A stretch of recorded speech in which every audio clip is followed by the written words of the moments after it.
El 28 de septiembre del año 1996 tuve ocasión de dar un estudio por la emisora donde en ese momento tenía un programa, que pese a tratarse de un tema medianamente difundido por los predicadores de la época, recuerdo que produjo una mini revolución interna en muchos oyentes. Ellos no me llamaron esta vez para felicitarme o para decirme cosas bonitas o para pedirme la copia grabada del estudio. En aquellos tiempos todavía usábamos los mitológicos cassettes o casetes. Ellos me llamaron, en este caso, para decirme que lo que yo había dicho y había expuesto los había tocado, los había abrumado, también acongojado, pero finalmente me contaban que los había liberado. A mí no me gusta repetir los temas porque el Espíritu Santo jamás lo hace. Pero creo que ha llegado el momento de renovarlo y de ayornarlo con conceptos nuevos, aprendidos de la misma vida y añadiéndole todo lo que en estos últimos 15 años he podido incorporar sobre el mismo asunto y sobre las bases centrales del Evangelio, que son netamente espirituales. Porque cuando se habla de bendición, se habla de arrepentimiento. Y cuando se habla de arrepentimiento, inexorablemente se tiene que hablar de perdón. ¿Por qué? Y porque sin arrepentimiento no hay perdón. Y sin perdón no hay redención. Entonces la pregunta lógica que yo me formulo, que vos te formulás y que debemos formularnos, es ¿qué hay de mi perdón? ¿Qué hay de mi perdón? Y no hablo del perdón que tengo que recibir luego de mi sincero arrepentimiento. Ese es seguro, Ese perdón es seguro porque viene de Dios. Y no hay costo ni condicionamiento para ese perdón, solo el arrepentimiento previo. Yo hablo del otro perdón, del que yo debo dar a los que me ofendieron o el que me deben dar los que ofendí. De ese perdón es que quiero hablar. Entonces vos me decís, ¿otra vez? Sí, otra vez. Y te diría que todas las veces que sean necesarias hasta que puedas entender, como yo lo entendí, como tantos lo entendieron, pero como muchos todavía no lo entendieron, no lo vieron, que sin perdón no hay paz. Sin perdón no hay paz. Y no estoy hablando de la paz entre dos o tres personas que tengan enemistades o problemas o rencillas. Estoy hablando de la paz interior. De la paz esa que tenés que tener para poder apoyar la cabeza contra la almohada y dormir tranquilo. Yo me pregunto cuántos de los que me están escuchando hoy, en este día, duermen con tranquilidad, sin angustias, sin temores, sin intrigas, sin incertidumbres y sin dudas. ¿Cuántos? Bueno, de eso estoy hablando. Y muchos por ahí de pronto cuando hablas este tema dices, estará hablando de una paz nacional, de una paz internacional. Les encanta historizar o politizar el Evangelio. Te tengo que decir que no, que ni lo sueñes. Aunque podría incluirse, pero no lo sueñes. Yo te estoy hablando de esa paz fundamental que necesitas como persona, de tu paz interior. De esa que, repito, es la que te permite o no te permite dormir tranquilo. Yo quiero llevarte a un pasaje del libro de Apocalipsis, en el que se habla del momento en donde Satanás es lanzado del cielo y se proclama la victoria de los hijos de Dios, del remanente santo que milita en el reino de la luz. Escúchalo con cuidado, léelo al mismo tiempo que yo, si podés, en tu Biblia, y vas a ver que va a revelarte mucho más de lo que yo te diga. Buscá en el libro de Apocalipsis capítulo 12, Apocalipsis capítulo 12, comenzando desde el verso 7. Lo estoy haciendo lento para darte tiempo, como hacen los predicadores en los templos, para que busques en tu Biblia. Acordate que Apocalipsis es el último libro. Digo para que te sea más fácil de buscarlo si no tenés costumbre de estar buscando. Hay hojas, decía un predicador que yo conocí, y cuando las cambias, cuando las vas pasando para buscar escrituras, suenan como papitas fritas, decía él. ¿Por qué? Porque estaban pegadas y hacían un cric cric típico de la hoja que no se ha tocado.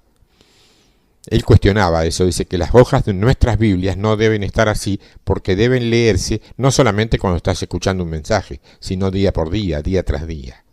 Es verdad, es verdad. A veces los tiempos, el trabajo, sí, pero un tiempo te podés hacer, aunque sea un versículo, porque no se trata de un devocional, de un capítulo.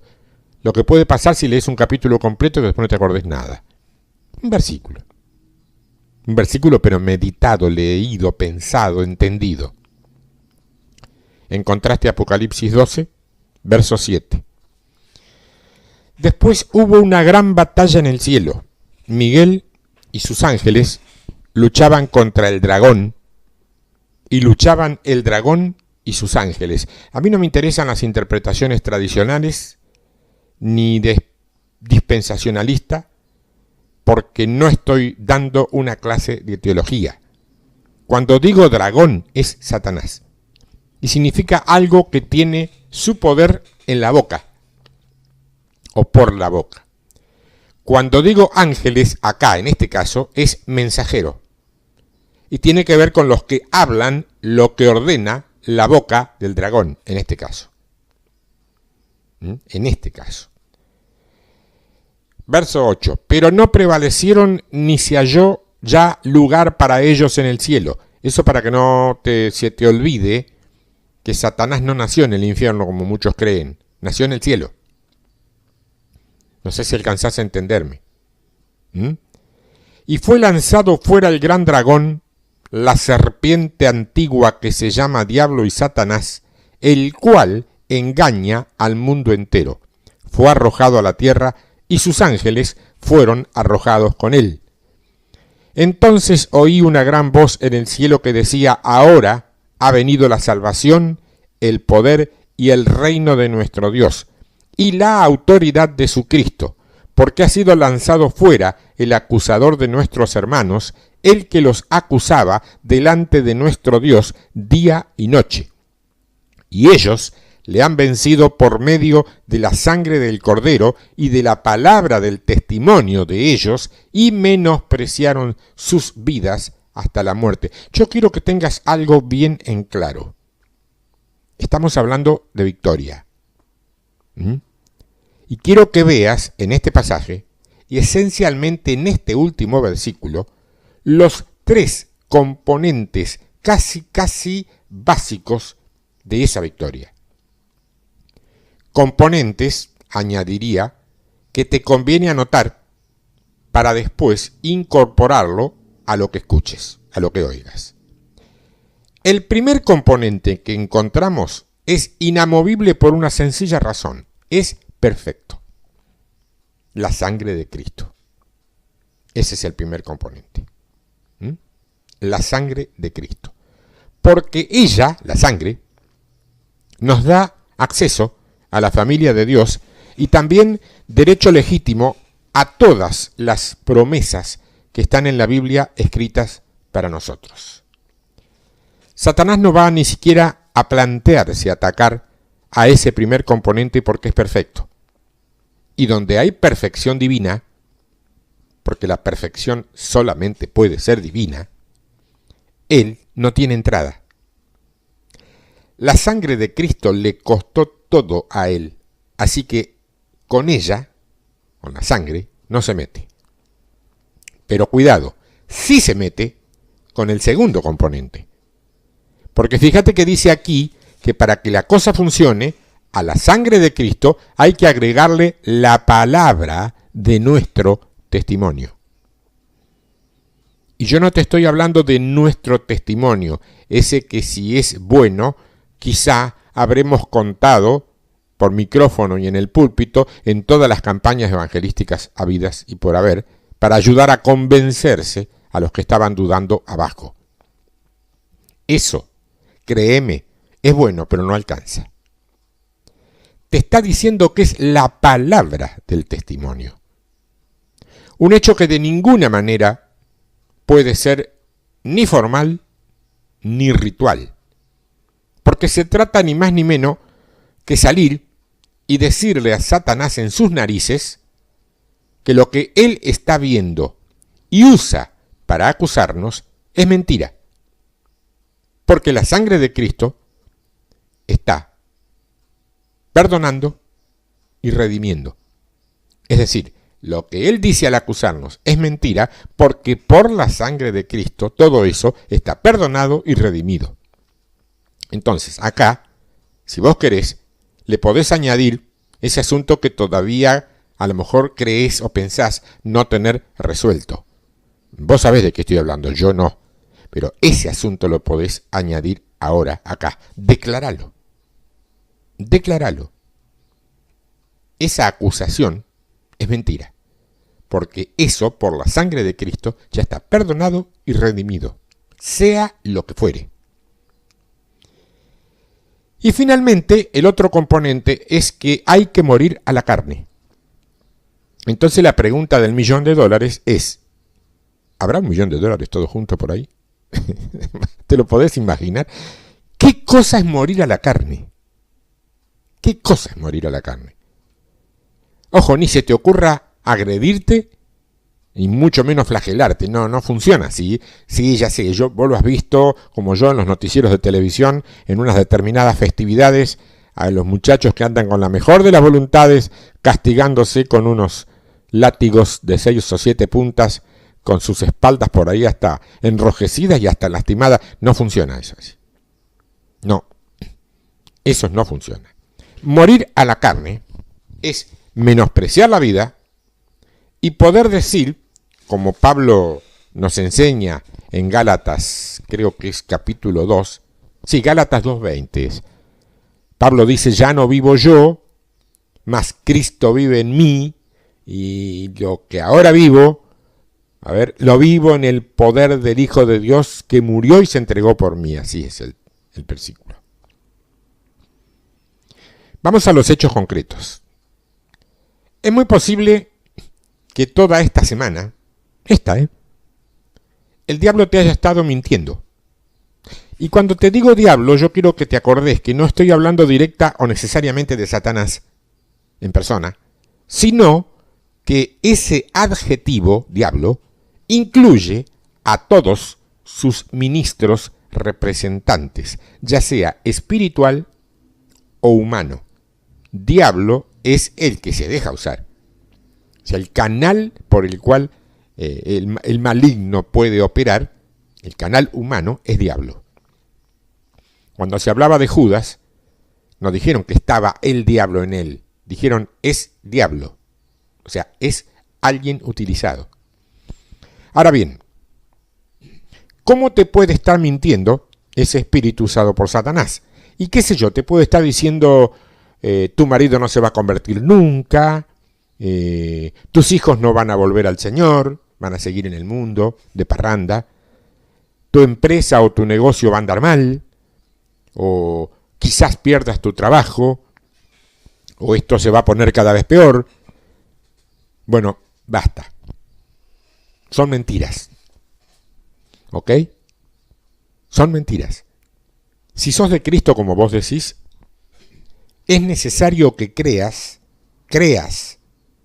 no digas con tu boca y creas otra cosa, creas que todo eso es mentira. Si te crees que algo de eso es verdad, dejas de ser de Cristo y pasas a ser de... Está claro, ¿no? Porque Él a veces miente tanto que comenzamos a creerle al menos una partecita de esa mentira. Ya está. Fuimos, ¿eh? Ahora, la Biblia dice que la manera de derrotarlo a él es, después de saber lo que la sangre nos dio, decirle la palabra de nuestro testimonio. ¿Cuál es esa palabra de nuestro testimonio? Te doy un ejemplo. Esta. Decirle, diablo, no es verdad que mi familia no va a venir a Cristo porque escrito está que si yo creyera en el Señor, yo y toda mi casa seremos salvos. Hoy, aquí y ahora, yo creo, tomo y activo esa promesa para que se haga realidad en mi vida. Es uno. Otro ejemplo, en otra área muy delicada, es, diablo, no voy a creerte porque no es verdad que no vamos a tener para vivir, porque escrito está que Dios me dará el pan cotidiano. Y así en todo, hablándole la verdad en la cara, así es como dice esta palabra, que se puede derrotar. Ahora, claro, va a ser necesario que prestemos mucha atención a la forma en que oramos. Y mucho más si dentro de esa oración decidimos cantarle 4 verdades, 4 frescas, como decimos aquí, al diablo. No seamos como niños asustados con cuentos de tías oscuras y con look brujeriles. Hay tías así. Seamos como hombres y mujeres bien plantados en Cristo. No podemos, de ninguna manera decir algo así como, ay, señor diablo, lamento tener que decirle esto. No. Desplegá toda autoridad, toda tu autoridad. Decile quién sos y decile quiénes somos. En el nombre del Señor Jesucristo. Nombre que está por sobre todo nombre. Con autoridad, rompiendo todo el poder del diablo y siendo usados por el poder de Dios como canal para aquellos que están más bajos o más perforados. En la segunda carta a los Corintios, en el capítulo 6 y en el primer verso, Pablo dice, así pues nosotros, como colaboradores suyos, os exhortamos también a que no recibáis en vano la gracia de Dios. Lo más inteligente que podés hacer, antes de empezar absolutamente nada, es pedirle al Espíritu Santo, que dicho sea de paso, es tu único maestro y tu único guía a toda verdad. El único que no se equivoca y que te diga lo que te diga tiene razón. El único. Lo reitero, el único. Nadie puede arrogarse ese lugar. Nadie. Nadie ni siquiera te lo puede dar a entender. Si vos pensás que fulano, sultano o mengano tienen la misma autoridad para decirte lo que tenés que hacer, algo no te enseñaron bien, o lo peor, te engañaron. Bueno, pedirle al Espíritu Santo que te enseñe. Si con el correr de los tiempos has dudado sobre hombres, sobre ministerios o sobre revelaciones personales de tiempo atrás, no copies formas ni textos, pero habla con la verdad. Habla con la verdad. No es necesario que cuando quieras orar y buscar al Espíritu Santo, lo hagas diciéndole, qué sé yo, por recordar un título de un viejo libro, bienvenido, Espíritu Santo, ni lo saludes con un buenos días, Espíritu Santo. ¿De acuerdo? Son formas hechas por otros que en su momento tuvieron la validez que tuvieron. De acuerdo. Pero decile a ese maestro algo como para que él sepa que vos también amás, creés y confías en esa llamada tercera persona de la Trinidad. Ora fuerte y concreto para que esta palabra y esta enseñanza que te estoy dando esta mañana, o esta tarde, o esta noche, o esta madrugada, sean de bendición, sean de capacitación y de maduración para tu vida. Pero quiero que te acuerdes de algo muy, pero muy importante y no digas después que nadie te lo dijo. Yo, Néstor, no soy tu maestro, ¿eh? El Espíritu Santo de Dios es tu maestro. Yo, en todo caso, lo admito, lo acepto. Apenas soy un ayudante más, un instrumento más, siempre y cuando me mantenga en obediencia, ¿eh? Porque si no, de instrumento y de ayudante, si no me mantengo en obediencia, puedo pasar a ser piedra de tropiezo. Les ha pasado a muchos. Hay que orar para que no te pase. Ahora bien, ¿qué dice esta palabra que Pablo le escribe a los corintios? Dice esencialmente que no recibamos la gracia de Dios en vano. Eso dice. Ahora, muy bien. ¿Qué quiere decir exactamente eso? Para muchos que han aprendido y creen fielmente que la gracia de Dios no se puede resistir, dice, ¿cómo hago para que me entienda que podemos llegar a recibirla en vano? No lo sé. Yo no sé cómo decírselo para que me crea. Porque son años y años y años creyendo y respaldando una enseñanza errónea. Mucha gente está así. Y estoy hablando de gente fiel, sincera, honesta. Entonces vos me decís, ¿cómo errónea? Sí. Entonces me preguntas, ¿cómo prueba usted, hermano, que la enseñanza de no resistencia a la gracia de Dios es errónea?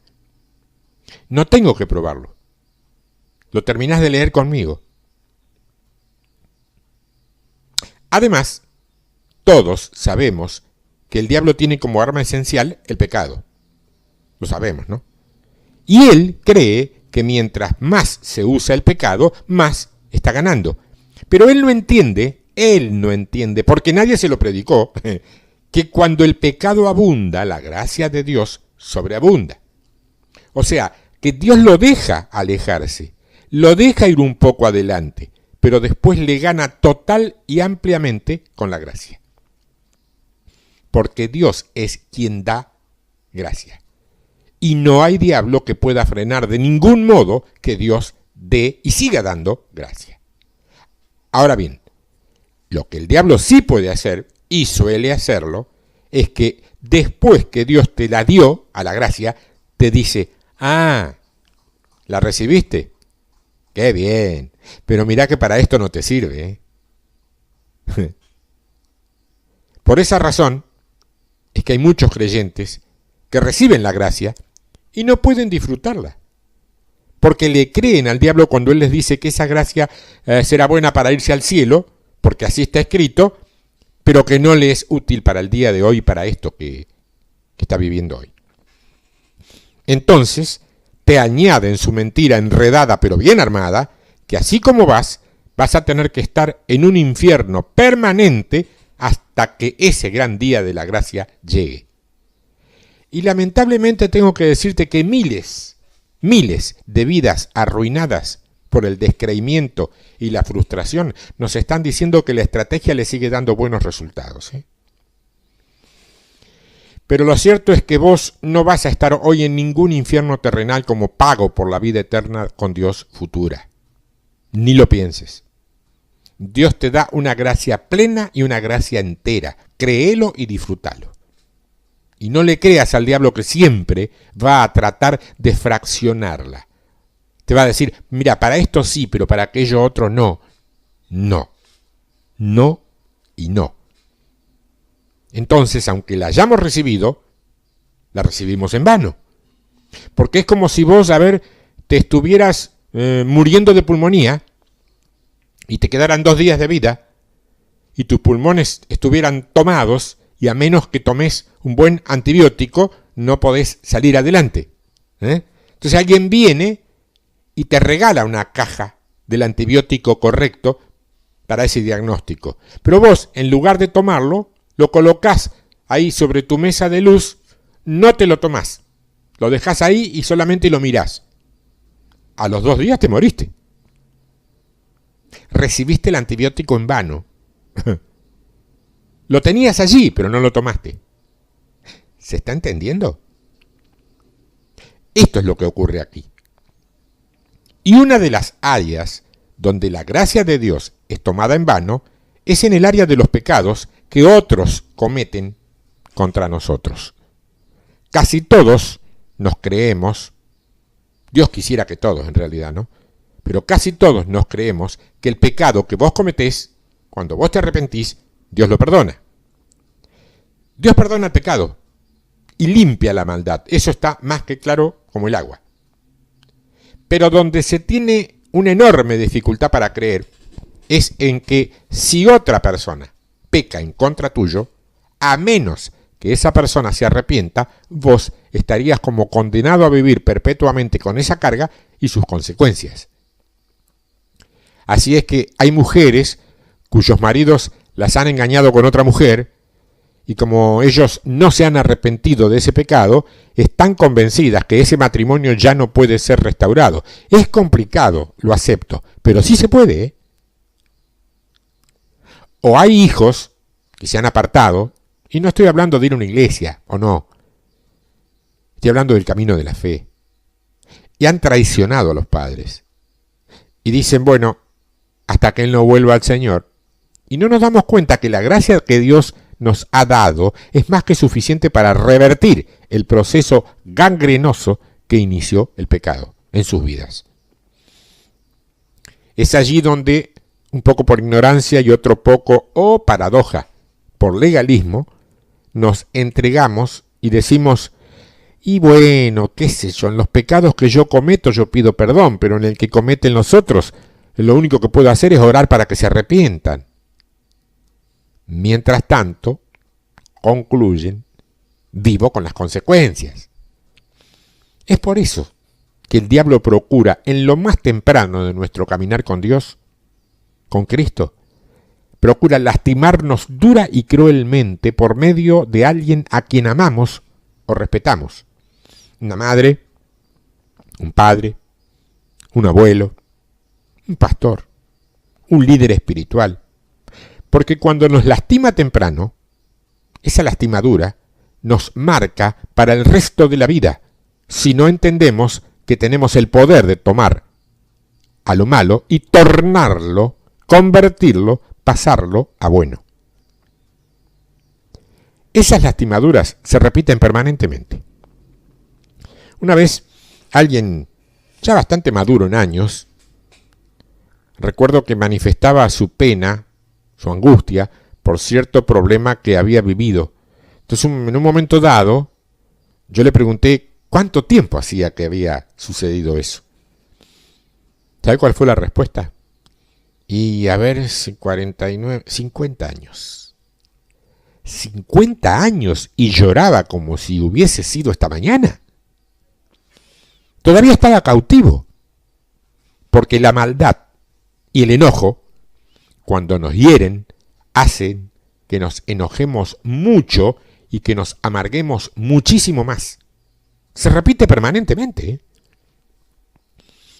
Ahora presta atención porque te hago una pregunta. ¿Alguna vez alguien te lastimó profundamente? Sí, ya sé, es una pregunta un poco tonta.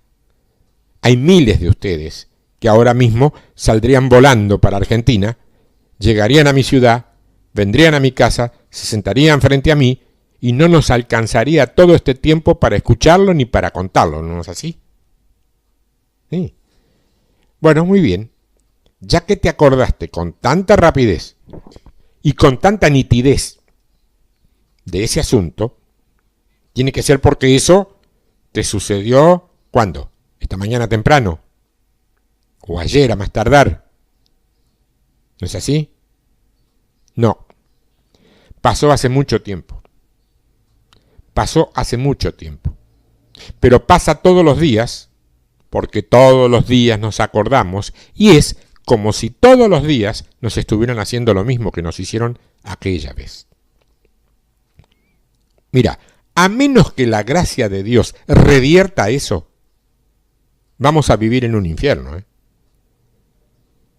Pues sabes que había una mujer que cuando era muy joven había sido atacada y violada por un desconocido. Pasaron muchos años, Pero esta mujer, aunque fue creciendo en edad y madurando en su vida, y aún casándose y teniendo hijos, cada noche, en sus pensamientos, era violada una y otra vez por aquel desconocido. La pobre mujer estaba viviendo un infierno y lo estaba viviendo en soledad porque no lo podía compartir con nadie. Le daba vergüenza. Por eso, mi hermana, mi hermano, amiga o amigo que me estás escuchando hoy, mi sugerencia, consejos no doy, es deja que el Espíritu Santo te influya esperanza. Que eso que te ha estado atormentando por tantos años, hoy, se termine. Ahora, en este mismo momento. No importa la distancia en tiempo o la distancia en horario que haya entre vos y yo. Hoy, ahora, Dios va a tomar eso tan terrible y va a convertirlo en bendición. ¿Podés creerlo? ¿Lo declararías ahora mismo en voz alta? Yo te doy un margen. No hago silencio para que nadie crea que se rompió la grabación y hay que volver a empezar. No. Me estoy ahora haciendo una especie de lo que en radio se llama estirar el chicle, es decir, remar, ir un poquito más allá, decir 4 o 5 cosas, te estoy dando tiempo a que lo declares. Es necesario que lo declares con voz suficientemente alta como para que te escuchen los demonios y suficientemente baja como para que no te escuchen los vecinos y piensen que te volviste loco o loca, pero declararlo en voz alta. En la segunda carta a los Corintios, en el capítulo 5 y en el verso 17, Pablo dice: de modo que si alguno está en Cristo, nueva criatura es. Las cosas viejas pasaron, he aquí todas son hechas nuevas. Yo quiero hacerte otra pregunta, casi sin anestesia previa. ¿En qué momento comenzaron en tu vida las cosas nuevas? Si la respuesta que estás pensando es desde el momento de mi conversión, entonces déjame decirte que has recibido la gracia de Dios en vano. ¿Por qué? Porque cuando uno cree que las cosas nuevas empiezan desde el momento de la conversión hacia adelante, tiene un problema más que serio con su pasado. Y es allí donde vive diciendo cosas que de ninguna manera bendicen, sino más bien todo lo contrario. ¿Qué cosas? Y a ver, ¿qué ejemplo te doy? Por ejemplo, ¡oh, Dios mío, ¿por qué no te conocí 20 años antes? Porque desde que te conocí todo es maravilloso, Señor. Pero antes de conocerte mi vida estuvo tan marcada por el pecado que ahora todo esto nuevo y hermoso está creciendo a la sombra de aquello viejo y odioso. Entonces ocurre ahí algo singular. Tenemos en una mano una bolsa de cosas nuevas que le estamos mostrando a todos. Ahí decimos alegremente, casi con la misma euforia de templo dominguero, miren lo que Cristo me dio, miren. Y en la otra mano, mientras tanto, tratamos de esconder una bolsa con las cosas viejas que no queremos que nadie sepa. Hay gente muy valiosa a la que Dios ha llamado sin ninguna duda al ministerio y la ha ungido grandemente para eso, pero que a la hora de ejecutar las cosas dicen: no, yo haría de 1000 amores todo esto, pero no puedo por mi pasado. ¿Entendés? Sí, entiendo. Estás atado. Desátate. Desátate en el nombre de Jesús. Creemos, y muchas enseñanzas recibidas lamentablemente lo han corroborado, creemos que Dios nos salvó desde un punto hacia adelante, pero la realidad es que Dios no nos salvó desde el momento de la conversión hacia adelante. Eso es un error. No solamente teológico, es un error grave, muy grave. Dios salvó la totalidad de nuestra vida. Y para hacer eso hay que ir a la fracción de segundo en donde la vida comenzó. Y ese segundo, o esa fracción de segundo en donde la vida comenzó, es el momento de la concepción. Ni siquiera el del nacimiento. Ni siquiera el de la gestación, el de la concepción. ¿Por qué? Simple. O no tan simple, pero sí muy claro y conciso. En el momento de la concepción, cuando nuestra carne comienza a formarse embriónicamente, es cuando comienzan las cosas viejas. ¿Estás entendiendo? Ahora si querés andá y participá de las marchas pro aborto en tu país. Sos libre, pero ya lo sabes. Por ejemplo, gente que experimenta rechazo, se sienten rechazados. Entonces se buscan causas. Y ahí vemos, padres, madres, tíos, abuelos, nada. Nada, no pueden sentirse aceptados. La pregunta entonces es, ¿sos el fruto de un embarazo buscado? ¿Un embarazo esperado, ansiado? Y ahí viene el drama. Y algunas respuestas son más o menos como esta.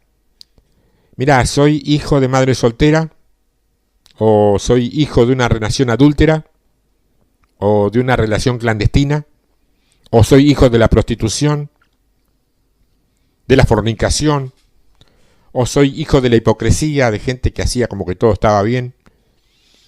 ¿Qué pasó? ¿Qué pasó? Pasó quizás algo que en principio fue un asunto casi desapercibido, pero que con el tiempo adquiere importancia.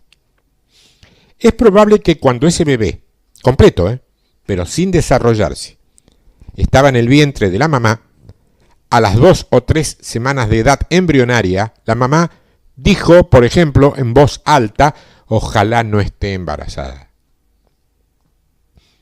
O odiaría estar embarazada. O no quiero un niño, no quiero un bebé ahora, no quiero un hijo ahora. Y lo peor, si es que realmente ese hijo está allí, ojalá lo pierda. Y aunque nunca le vio la cara, todavía, ya fue canal de la primera mala obra. Y si esa persona se convierte a los 10 años, a los 20 años, a los 30 años, y las obras nuevas empiezan de ahí para adelante, va a vivir toda la vida en un espíritu de rechazo. Porque la gracia de Dios, que era suficiente para restaurar eso, Él no le permite que vuelva atrás y lo haga. Escuchá al Espíritu Santo. Escuchá al Espíritu Santo. La gracia de Dios entró a tu vida en el momento de la conversión. A cualquier edad que se haya decidido. Pero ni bien entró, hizo un giro a la izquierda y fue hasta el mismo comienzo de tu vida, tomando cada cosa vieja y convirtiéndola en una cosa nueva. Veamos, un segundo antes de la conversión. ¿Qué porcentaje de cosas son viejas en tu corazón? 100% todas. ¿De dónde salieron las cosas nuevas? Acá está la buena noticia. Escuchá al Espíritu Santo. De las cosas viejas que al envolverle gracia, Dios las convierte en cosas nuevas. El principio eje aquí es que lo que el diablo planeó para mal, Dios lo usa para el bien. Que lo más terrible que te ocurrió o que hiciste va a ser lo más precioso para tu vida una vez que le apliques la gracia de Dios. Por ejemplo, Pablo era el perseguidor de la iglesia, ¿no es así? Ese era su pecado mayor. Cuando la gracia de Dios lo toca, Saulo, el perseguidor, se convierte en Pablo, el edificador de la iglesia. ¿De dónde salió el edificador? Del celo del destructor salió, porque la gracia de Dios lo envolvió. Deja que el Espíritu Santo quite un poco la anestesia de esa cosa terrible que hiciste o que te hicieron. De eso que no querés recordar nunca, porque te duele. De eso que ni siquiera querés pensar. de eso que has protegido celosamente por años, diciendo, por ejemplo, no quiero ni siquiera hablar de eso, por favor no me pregunten nada. Déjala allí. Y ahora, a la luz del Espíritu Santo, mírala. A eso tan terrible que te hicieron, o que hiciste, hoy, le vas a aplicar gracia y va a pasar a ser una bendición. ¿Podés creerlo? Perdóname, tenés que creerlo. Ahora te pregunto, ¿por qué no entendemos esto? Porque somos individualistas en lugar de ser colectivistas en nuestra manera de pensar. En la Biblia hay muy pocos versículos dirigidos a una sola persona. La gran mayoría de los versículos están dirigidos a un pueblo, a un grupo. Entonces, cuando Pablo le dice al carcelero de Filipos, cree en el Señor Jesucristo, tú y toda tu casa serán salvos, nosotros creemos que él creyó, que fue salvo y que caminó a la casa diciendo, bueno, mira, Pablo, si le vas a hablar del Evangelio a mi mujer, trata de sensibilizarla por el lado de los chicos, ¿viste? Porque ahí se va a aflojar. No. En el momento preciso en que el carcelero creyó, toda su familia fue salva. Dios opera colectivamente en muchas cosas. A veces Dios ha castigado o bendecido a toda una nación, a toda una tribu o a toda una familia por el pecado o por la obediencia de una sola persona. Entonces, como no entendemos esto, porque nuestra teología occidental individualista nos ha dicho que tiene que ser una decisión personal, lo cual es verdad, pero no es toda la verdad. Yo, cuando recibí la gracia, puedo ser el conducto de la gracia para tocar a todo el grupo familiar o social del cual formo parte. Entonces nos limitamos. Decimos, yo me salvé gracias a Dios, voy al cielo, y ahora estoy orando para que los otros se arrepientan, y el día que se arrepientan arreglemos este asunto. Claro, pero eso no toma en cuenta la dinámica del pecado y la dinámica de la gracia. El pecado es corporativo o colectivo en sus consecuencias. Una persona lo comete y muchas sufren las consecuencias.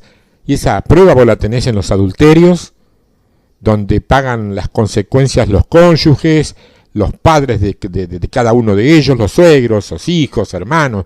Hay un grupo completo que sufre las consecuencias del divorcio de dos personas, o del adulterio de dos personas. Si el remedio de Dios para el pecado es la gracia, tiene que ser corporativo, colectivo. ¿Para qué? Para que sea efectivo en sus beneficios. De manera que cuando el pecador se arrepiente, Dios no solamente lo perdona del pecado, sino que también lo limpia de toda la maldad que desparramó a otros con ese pecado. Cuando Dios te salvó a vos, Él quiso salvarte a vos y por medio tuyo ser un conductor para bendecir a todos los que te maldijeron con algún pecado o con alguna actitud terrible. Entonces algunos dicen, y bueno hermano, pero si es así de fácil, ¿por qué duele tanto? ¿Por qué si pasó hace tanto tiempo no me lo puedo sacar de encima? Mira, la razón para eso es, y tengo que decir con mucho cariño que no quiero herir, pero también tengo que decir lo que voy a decir sin vacilar porque no puedo engañar. La razón por la que ese pecado que ocurrió hace tanto tiempo duele todavía es porque todavía no le aplicaste la gracia. Y un pecado al cual no se le aplicó gracia está activo en vez de pasivo. Y la paga del pecado es muerte.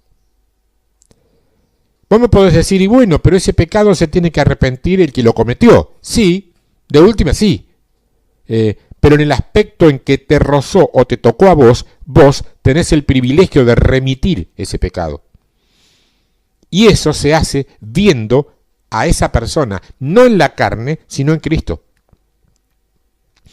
En la segunda carta a los Corintios capítulo 5, verso 16, Dice, de manera que nosotros de aquí en adelante a nadie conocemos según la carne, y aún si a Cristo conocimos según la carne, ya no lo conocemos así. ¿Qué quiere decir? Pablo dice, cuando yo veo a una persona, no lo veo como un pecador perdido, perverso, un asesino. Lo veo como alguien que en Cristo está perdonado, pero que todavía no lo sabe. Es clave pensar así, ¿eh? Es mucho mejor mostrarlo. Ahora vamos a ver el caso de aquel que te hizo tanto daño. ¿Qué sé yo? Alguien que te violó, alguien que te engañó, alguien que te robó. Ese pecado está activo en el sentido de que esa persona no se arrepintió.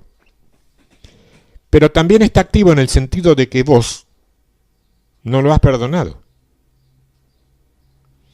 Y la razón por la cual no podemos perdonar es porque el diablo nos está diciendo, no. Bueno, podés perdonarlo hasta que no se arrepienta. Lo cual es una mentira. Porque el pecado que te cometió a vos, a ese, solamente vos lo podés perdonar. ¿Podés entenderlo? Pero la otra causa es lo que vemos en la carne y no en Cristo. En Cristo ese pecado ya está perdonado. Y si uno puede verlo en Cristo, puede verlo perdonado. Un ejemplo. Un hombre va con su familia en su auto, en su carro, en su automóvil, por una autopista. Por allí, la más chica de las hijas da un grito. Una abeja, papá, una abeja. Entró una abeja, me va a picar. ¿Te ha pasado alguna vez? Son muy curiosas las abejas, se meten dentro de los... no se sabe por dónde. Vehículos vienen ahora bien sellados. Entonces el padre empieza a conducir con un ojo en la ruta y el otro ojo en la abeja. Hasta que por allí, con un manotazo, la atrapa. Obviamente, cuando la atrapa, la abeja se defiende con lo único que puede defenderse. Le clava el aguijón, lo pica. Vos sabés que después la abeja se muere, pero antes de morirse te pica.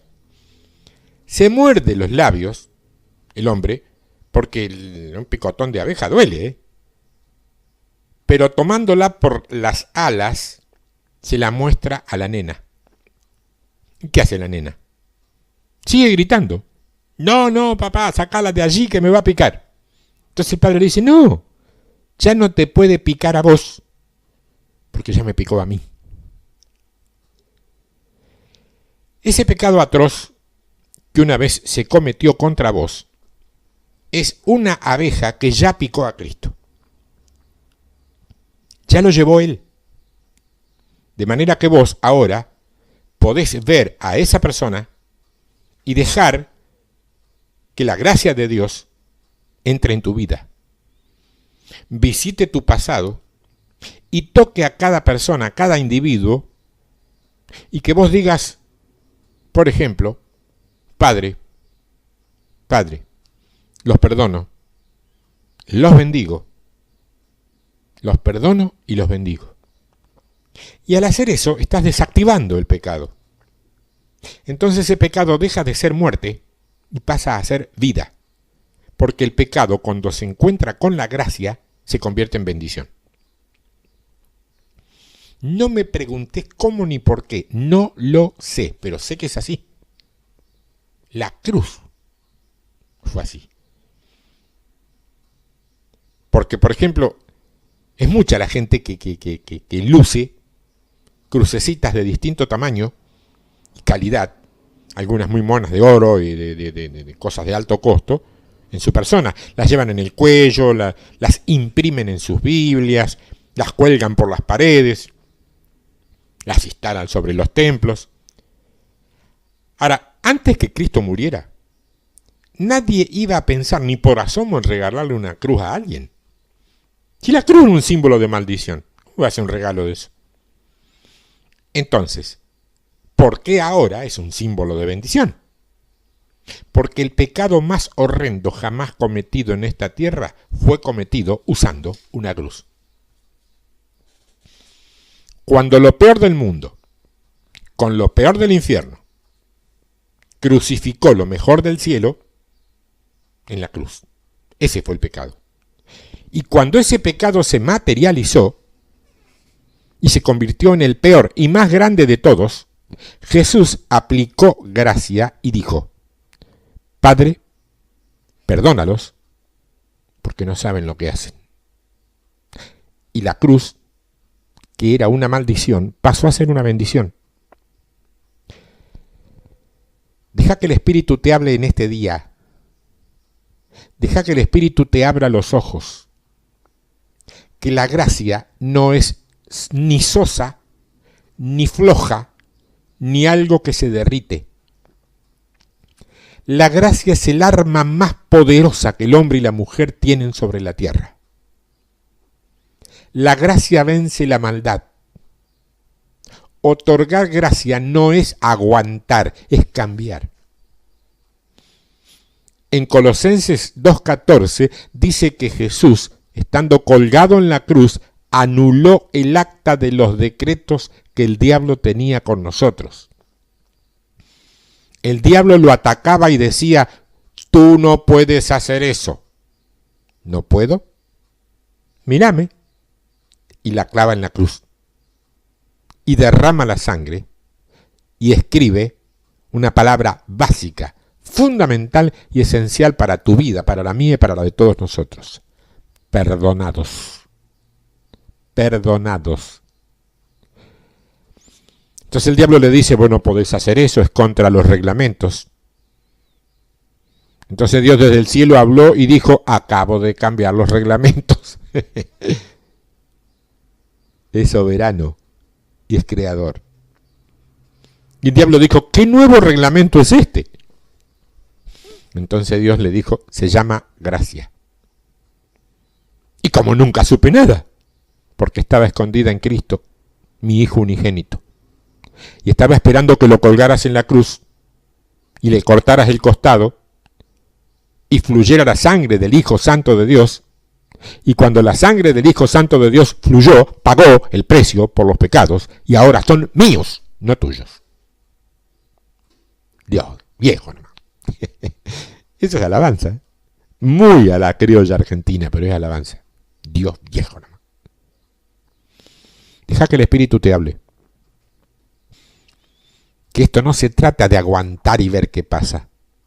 Esto se trata de darle un puntapié en los dientes al diablo. Esto se trata de tomar la maldad que se ha hecho contra vos y transformarla en bendición, golpeando a aquel que nos ha engañado. Cristo lo hizo en la cruz. Sé lo que estás pensando al escuchar esto, ¿eh? No soy adivino, ni soy vidente, gracias a Dios, pero sé lo que estás pensando. Estás pensando que sí, que es verdad, que teológicamente estás total y absolutamente de acuerdo, y que todo está bárbaro y muy bien, pero que en definitiva yo soy solamente un ser humano. Mira, en Hechos capítulo 7, versos 37 en adelante, hay una historia que vos seguramente conocés de memoria. Ahí había un joven llamado Esteban, que estaba predicando, lleno del Espíritu Santo, y que su rostro resplandecía y se iluminaba como el rostro de un ángel. Él miraba para arriba y ¿qué veía? Los cielos abiertos, dice. Entonces ve al Padre y al Hijo. Pero la multitud no quiere escuchar y decide pecar contra él. Se cubren sus oídos, se tapan los oídos para no escuchar y lo atacan. Y lo empujan y él cae por un precipicio y cae al fondo. Y cuando mira para arriba, ve a un hombre totalmente endemoniado, un sujeto horrible de nombre Saulo, de la ciudad de Tarso, que le está diciendo a todo el mundo: agarren la piedra más grande y mátenlo como una víbora, como un gusano. Y cada vez que Esteban mira para arriba, ve el odio, el pecado y las rocas que le rompen los huesos, que le quiebran las costillas, que le perforan el pulmón y se entra a ahogar en su propia sangre. Y cuando mira para arriba, ve los cielos abiertos. Pero Jesús no está sentado a la diestra del Padre intercediendo, está de pie. Muchos teólogos interpretan esto como una posición de juicio, porque Israel estaba cometiendo el pecado imperdonable, estaba rechazando el Espíritu Santo. No sé. Pero cuando ve tanto pecado, Esteban no se aguanta y con el último suspiro, con el último hálito de aliento, dice: Padre, no le tomes en cuenta este pecado. Y envuelve gracia. 2 capítulos más tarde, no en la otra punta de la Biblia, 2 capítulos más tarde, Saulo de Tarso se convierte en Pablo de Antioquía. Nadie lo guía al Señor. Nadie le hace hacer la oración del pecador. Nadie ora por él.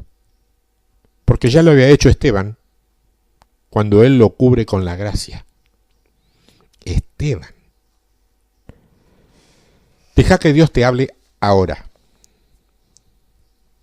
Deja que el Espíritu Santo te convenza que ese Saulo de Tarso que te está torturando, que te está persiguiendo, que te ataca, que te deprime, que hace que digas: ¿por qué? ¿Por qué? ¿Por qué? Ese Saulo hoy se tiene que convertir en Pablo de Antioquía. Amén. Porque vos tenés en tus manos el poder de poder convertir el pecado en un trofeo de la gracia de Dios. Vos lo tenés.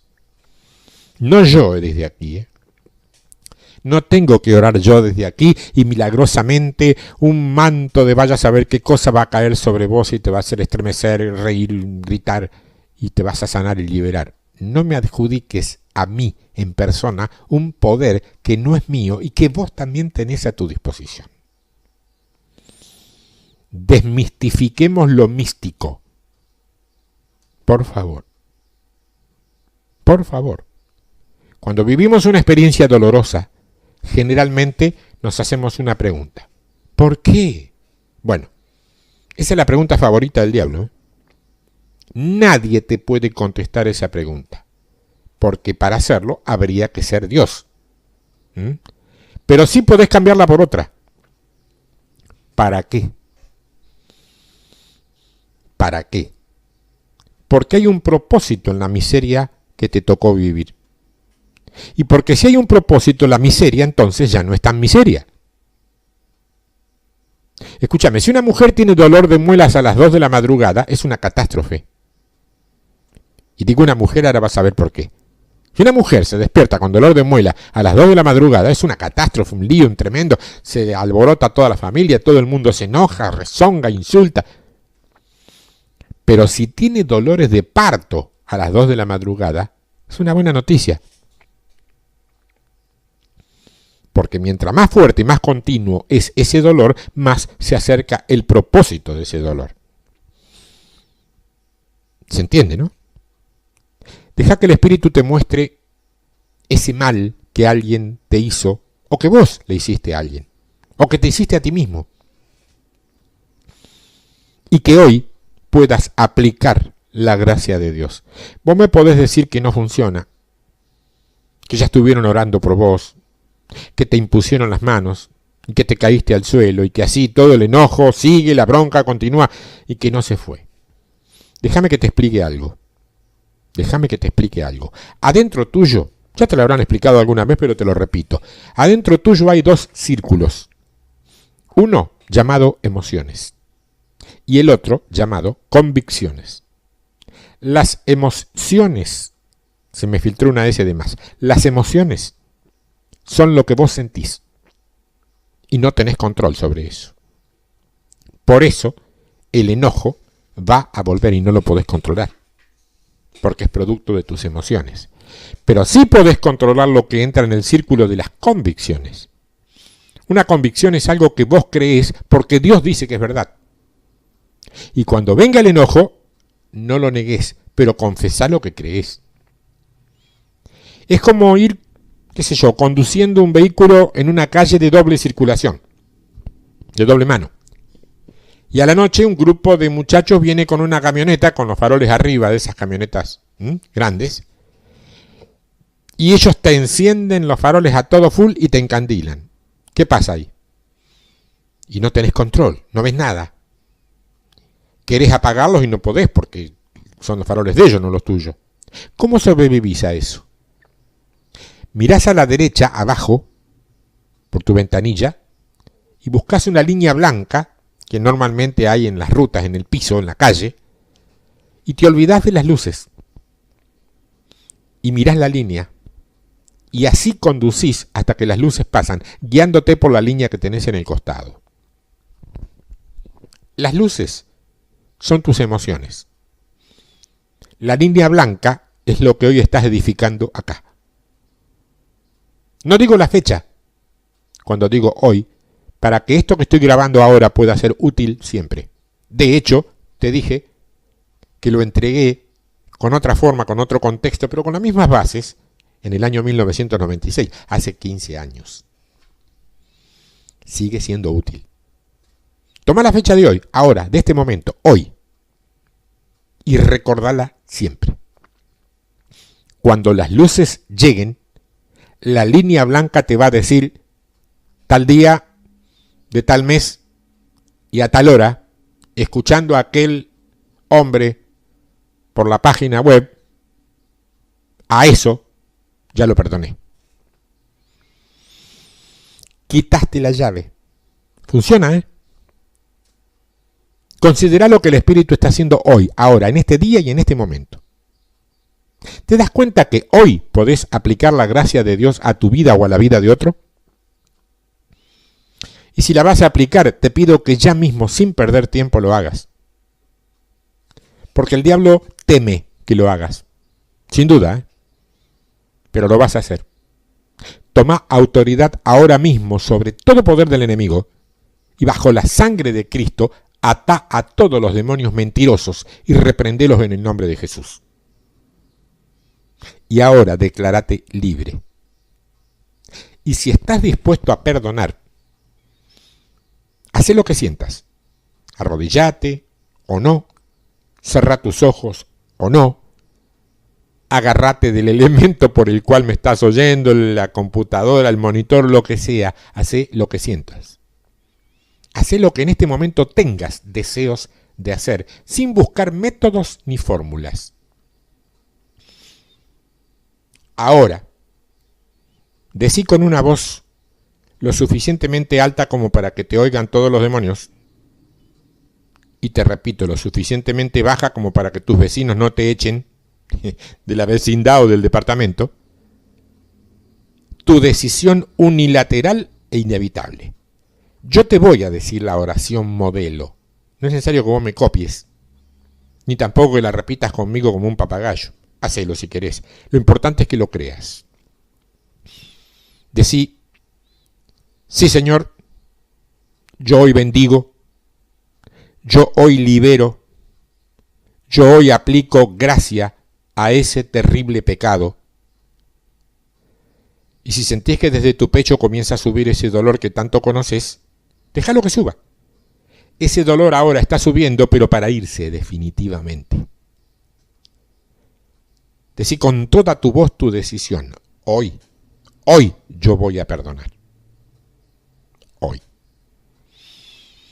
Padre Dios, que se sepa en el cielo, en la tierra y debajo de la tierra que hoy, en este día y a esta hora, yo perdono y bendigo a los que me maldijeron, a los que me abandonaron, a los que me hirieron. Que se sepa en el cielo y en la tierra, y sobre todo en el infierno, que hoy perdono, que hoy bendigo, que hoy libero, que hoy pido prosperidad y declaro que cuando el pecado abunda, la gracia de Dios sobreabunda. Y soy libre y declaro libres a los que me esclavizaron, y los bendigo en el nombre de Jesús. Amén y amén. Listo. ¿Qué te digo? Ahora estamos 1-0. Estamos ganando 1-0. Lo cual significa que corremos un solo riesgo, nos pueden empatar. ¿Querés pasar a ganar 2-0?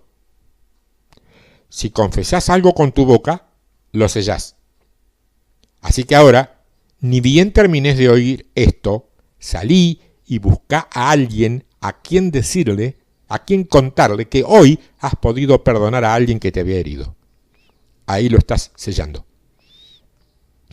Y cuando vuelva el enojo, porque seguramente el diablo va a intentar meterlo de nuevo en tu mente, usa ese momento para orar por aquella persona. Y si Satanás te sigue molestando demasiado, decile simplemente que si él insiste en recordarte tu pasado, vos vas a comenzar ahora a recordarle su futuro. Y él ya sabe cuál es, y vos también. Me pregunto si te habrá sido útil. Me pregunto, no si te habrá gustado, si qué lindo mensaje, si te habrás emocionado, no. Me pregunto si te habrá bendecido, si te habrá liberado. ¿Cuántas cosas me pregunto? Si esto fuera en un salón, yo estaría viendo tu cara, tu rostro, a lo mejor tus lágrimas, a lo mejor de rodillas, no sé cómo estás. Lo estaría viendo. Dios estaría permitiendo que yo pueda gratificarme viendo su obra en tu vida. Esta vía no lo permite, pero lo hicieron, ¿no? Y a lo mejor un correo electrónico, 2 líneas, para contarme qué te pasó, sería más que suficiente para poder ser 2, vos y yo, los que glorifiquemos al mismo Dios que nos unió, nos une y nos seguirá uniendo en el nombre de Jesús. Amén. Escribime tiempodevictoria@hotmail.com o tiempodevictoria@yahoo.com.ar. Esos son mis correos. En el asunto, hoy yo voy a perdonar. Así se llama el texto, así se llama el mensaje, así se llama el estudio, o la reflexión, o lo que quieras llamarle. Esto que Dios usó hoy para liberar tu vida de una mochila, de un peso que traías de años y años. Mira qué simple, mira qué grande es el Dios que tenemos. Dios te bendiga y gracias por estar ahí.